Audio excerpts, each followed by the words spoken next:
അമ്മ ശ്രീമതി ചന്ദ്രിക ദേവിയുടെ അണയാത്ത കനലോർമ്മകൾ എന്ന പുസ്തകത്തിന്റെ പ്രകാശനത്തിനായി എല്ലാവരും എത്തിച്ചേർന്നതിൽ വളരെയധികം സന്തോഷം. എല്ലാവരെയും ആദരപൂർവ്വം ഈ പുസ്തക പ്രകാശന ചടങ്ങിലേക്ക് സ്വാഗതം ചെയ്യുന്നു. ഇന്നത്തെ പരിപാടിയുടെ വിശിഷ്ടാതിഥി ഇന്ത്യൻ റവന്യൂ സർവീസിൽ മികച്ച സേവനം അനുഷ്ഠിച്ച ഡോക്ടർ KN രാഘവൻ സാറാണ്. കോഴിക്കോട് മെഡിക്കൽ കോളേജിൽ നിന്ന് MBBS പൂർത്തിയാക്കിയതിനു ശേഷം IRS പ്രവേശിച്ച് Kochi customs commissioner, Kerala rubber marketing federation managing director, സിംഗപ്പൂരിലെ ഇന്ത്യൻ ഹൈ കമ്മീഷനിലെ first secretary, indirect taxes and narcotics director general തുടങ്ങി വിവിധ പ്രധാനപ്പെട്ട തസ്തികകളിൽ പ്രവർത്തിച്ചിട്ടുണ്ട്. 8-ലധികം കൃതികളുടെ ഗ്രന്ഥകർത്താവ് കൂടിയാണ്.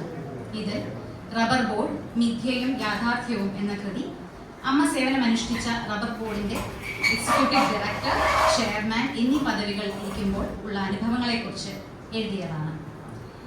BCCI അമ്പയർമാരുടെ പാനലിൽ അംഗമായിരുന്ന രാഘവൻ സാർ അനവധി അന്താരാഷ്ട്ര ഏകദിന ക്രിക്കറ്റ് മത്സരങ്ങളും രഞ്ജി ട്രോഫി, ദുലീപ് ട്രോഫി മുതലായ മത്സരങ്ങളും നിയന്ത്രിച്ചിട്ടുണ്ട്.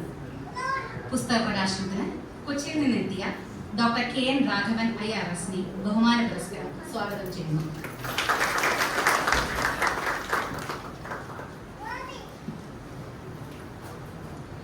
ഇന്നത്തെ യോഗം ഉദ്ഘാടനം ചെയ്യുന്നത് കോട്ടയംകാർക്ക് സുപരിചിതനായ എബ്രഹാം ഇട്ടിച്ചെറിയ സാർ ആണ്.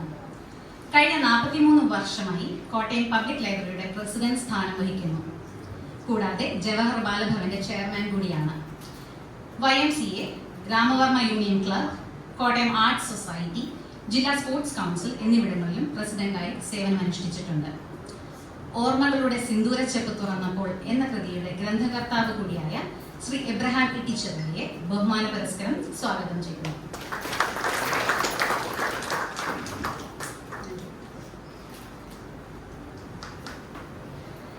ഇന്ന് പുസ്തകം ഏറ്റുവാങ്ങുന്നത് കേരള പ്രാദേശിക ചരിത്ര പഠന സമിതിയുടെ സംസ്ഥാന ജനറൽ സെക്രട്ടറി ആയ പള്ളിക്കോണം രാജീവ് സാറാണ്. Nattukoottam forum for cultural and heritage studies of കോട്ടയത്തിന്റെ സെക്രട്ടറിയുമാണ്.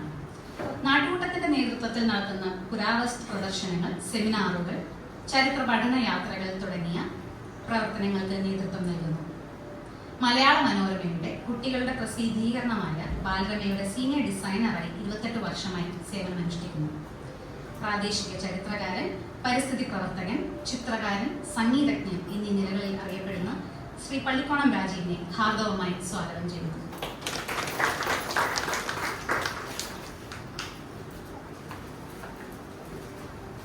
ഇന്ന് പുസ്തക പരിചയം ചെയ്യുന്നത് റബ്ബർ ബോർഡിന്റെ publicity and public relation divisions deputy ഡയറക്ടറായി 15 വർഷം സേവനമനുഷ്ഠിച്ച സതീഷ് ചന്ദ്രൻ സർ ആണ്. റബ്ബർ ബോർഡിന്റെ എല്ലാ പ്രസിദ്ധീകരണങ്ങളുടെയും ചീഫ് എഡിറ്റർ ആയിരുന്നു.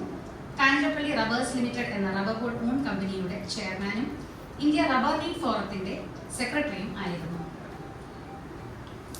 ശാസ്ത്ര സാഹിത്യ പരിഷത്തിന്റെ ജില്ലാ പ്രസിഡന്റായി പ്രവർത്തിച്ചിട്ടുള്ള, ഇപ്പോഴും സജീവമായി പ്രവർത്തിക്കുന്ന ശ്രീ MG സതീഷ് ചന്ദ്രനെ സ്നേഹാദരവോടെ സ്വാഗതം ചെയ്യുന്നു.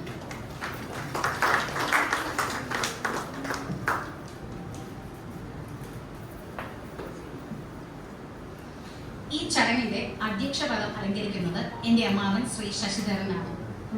അമ്മാവൻ ഹാൻഡ്മേഡിൽ നിന്ന് റിട്ടയർ ചെയ്യുകയും പിന്നീട് ലൈബ്രറി കൗൺസിൽ പ്രസിഡന്റായി സേവനമനുഷ്ഠിക്കുകയും ചെയ്തു. അമ്മാവൻ 1.5 പതിറ്റാണ്ടിലേറെ കാലം ഹാൻഡ്മേഡ് എംപ്ലോയീസ് യൂണിയൻ സംസ്ഥാന ജനറൽ സെക്രട്ടറി ആയിരുന്നു. പുരോഗമന കലാ സാഹിത്യ സംഘം കോട്ടയം ഏരിയ പ്രസിഡന്റ്, സെക്രട്ടറി എന്നീ നിലകളിലും പ്രവർത്തിച്ചിട്ടുണ്ട്. 15 വർഷത്തിലേറെ കാലം വേളൂർ ബോസ് പബ്ലിക് ലൈബ്രറി പ്രസിഡന്റായി പ്രവർത്തിച്ചു. ഇപ്പോൾ ഹാൻഡ്മേഡ് റിട്ടയർഡ് എംപ്ലോയീസ് ഓർഗനൈസേഷന്റെ സംസ്ഥാന സെക്രട്ടറിയായി പ്രവർത്തിച്ചു വരുന്നു. ഷേക്സ്പിയറിന്റെ നാട്ടിൽ എന്ന യാത്രാ വിവരണത്തിന്റെ രചയിതാവുമാണ്. ഈ ചടങ്ങിന്റെ അധ്യക്ഷ സ്ഥാനത്തേക്ക് ശ്രീ ശശിധരൻ മുഞ്ഞനാട്ടിനെ സ്നേഹപൂർവ്വം സ്വാഗതം ചെയ്യുന്നു.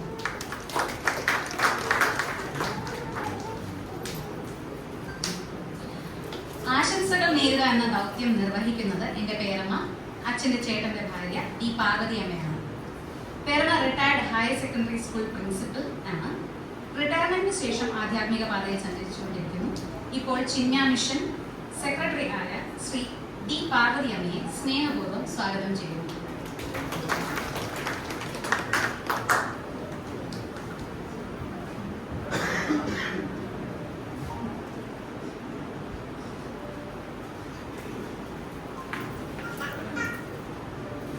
അടുത്തതായി സ്വാഗതം ചെയ്യുന്നത് ഈ കൃതിയുടെ ലേഖികയായ എൻ്റെ അമ്മ ശ്രീമതി ചന്ദ്രിക ദേവിയാണ്. വിവിധ പ്രസിദ്ധീകരണങ്ങളിൽ ചെറുകഥകളും കവിതകളും എഴുതിയിട്ടുള്ള അമ്മ റബ്ബർ ബോർഡിലെ 34 വർഷത്തെ മികച്ച സേവനത്തിന് ശേഷം 2017 പോക്കുവെയിൽ കാഴ്ചകൾ എന്ന പേരിൽ ഒരു ബ്ലോഗ് തുടങ്ങുകയും ചെയ്തു. അമ്മുമ്മയുടെ വേർപാടുണ്ടാക്കിയ ദുഃഖത്തെ മറികടക്കാനാണ് അമ്മ അമ്മുമ്മയെ പറ്റിയുള്ള ഓർമ്മകൾ ആദ്യമായി എഴുതാൻ തുടങ്ങിയത്. പിന്നീട് അച്ഛൻ്റെ നഷ്ടം ഉണ്ടാക്കിയ ആഘാതത്തെ മറികടക്കാൻ അമ്മ വീണ്ടും അന്ന് എഴുതിയ വാക്കുകളെ തേച്ചു മിനുക്കി ഇത്രയും ഭംഗിയുള്ള ഒരു കൃതിയാക്കി മാറ്റി. ഞങ്ങൾ ഏവരും അത്യധികം അഭിമാനിക്കുന്ന നിമിഷമാണ് ഇത്.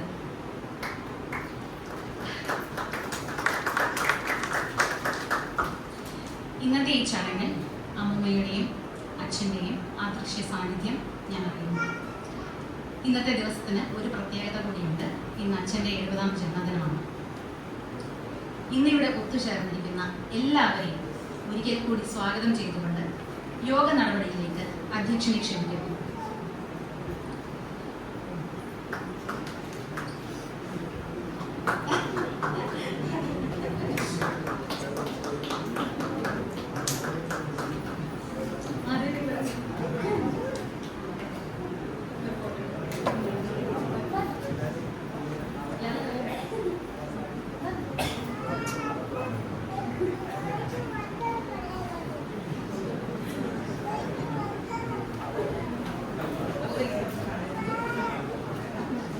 ഇവിടെ ഒത്തുചേർന്നിരിക്കുന്ന എല്ലാവർക്കും ഒരിക്കൽ കൂടി സ്വാഗതം പറഞ്ഞുകൊണ്ട് ഞാൻ യോഗാധ്യക്ഷനെ ക്ഷണിക്കുന്നു. നന്ദി, നമസ്കാരം.